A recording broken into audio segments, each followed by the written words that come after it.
Hello guys, ഇന്ന് നമ്മൾ ദൃശ്യം 3 എന്ന് പറഞ്ഞിട്ടുള്ള മൂവി കാണാൻ വേണ്ടിയിട്ട് പോവാണ് കേട്ടോ.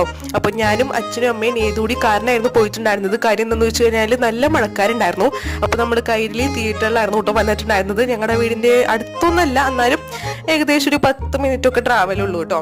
അപ്പോൾ അതുകൊണ്ട് തന്നെ ഇവിടെ അല്ലെങ്കിൽ ഷഫാസിലാണ് ഞങ്ങൾ പോകാറുള്ളത്. അപ്പോൾ ദൃശ്യം 3 ആണ് കാണാൻ വേണ്ടിയിട്ട് പോയിട്ടുണ്ടായിരുന്നത് കേട്ടോ. എന്തായാലും ഒത്തിരി എക്സൈറ്റഡ് ആയിരുന്നു. കാര്യം എന്താണെന്ന് വെച്ച് കഴിഞ്ഞാൽ 1ഉം 2ഉം എനിക്ക് നന്നായിട്ട് തന്നെ ഇഷ്ടപ്പെട്ടിട്ടുണ്ടായിരുന്നു. പിന്നെ ആണെങ്കിൽ നമ്മളവിടെ എത്തിയ ടൈമിൽ മഴ പെയ്തിട്ടുണ്ടായിരുന്നു കേട്ടോ. പിന്നെ ടീ ഒക്കെ മേടിച്ചിട്ടുണ്ടായിരുന്നു നെയ്തു. അങ്ങനെ അതൊക്കെ കുടിച്ചു നോക്കി. എന്തായാലും കുഴപ്പമില്ലായിരുന്നു, നെസ്കഫേ ആയിരുന്നു കേട്ടോ. അങ്ങനെ അതൊക്കെ കഴിഞ്ഞിട്ട് നമ്മുടെ ടിക്കറ്റൊക്കെ കാട്ടിയിട്ട് തിയേറ്ററിലോട്ട് കയറിയിട്ടുണ്ട്. അപ്പോൾ ഞാനാണെങ്കിൽ നടുക്കായിട്ടുള്ള ഒരു സീറ്റിലാണ് ഇരിക്കുന്നത്. എന്തായാലും എനിക്ക് ഒത്തിരി ഇഷ്ടമായി. അങ്ങനെ നമ്മുടെ സിനിമയൊക്കെ തുടങ്ങിയിട്ടുണ്ടായിരുന്നു. എന്തായാലും എൻ്റെ സിനിമയുടെ അഭിപ്രായം എന്താണെന്ന് വെച്ച് കഴിഞ്ഞാൽ ഫസ്റ്റ് ഹാഫ് നൈസായിട്ട് പോകായിരുന്നു, കുഴപ്പമില്ല എന്ന് പറയാം. പക്ഷേ സെക്കൻഡ് ഹാഫ് എനിക്ക് നന്നായിട്ട് തന്നെ ഇഷ്ടപ്പെട്ടിട്ടുണ്ടായിരുന്നു കേട്ടോ. അങ്ങനെ പോപ്കോൺ ഒക്കെ മേടിച്ച് കഴിച്ച് നമ്മൾ തിരിച്ചു വന്നു. എനിക്ക് കുഴപ്പമില്ലാത്തൊരു മൂവി ആയിട്ടാണ് തോന്നിയത്. അപ്പം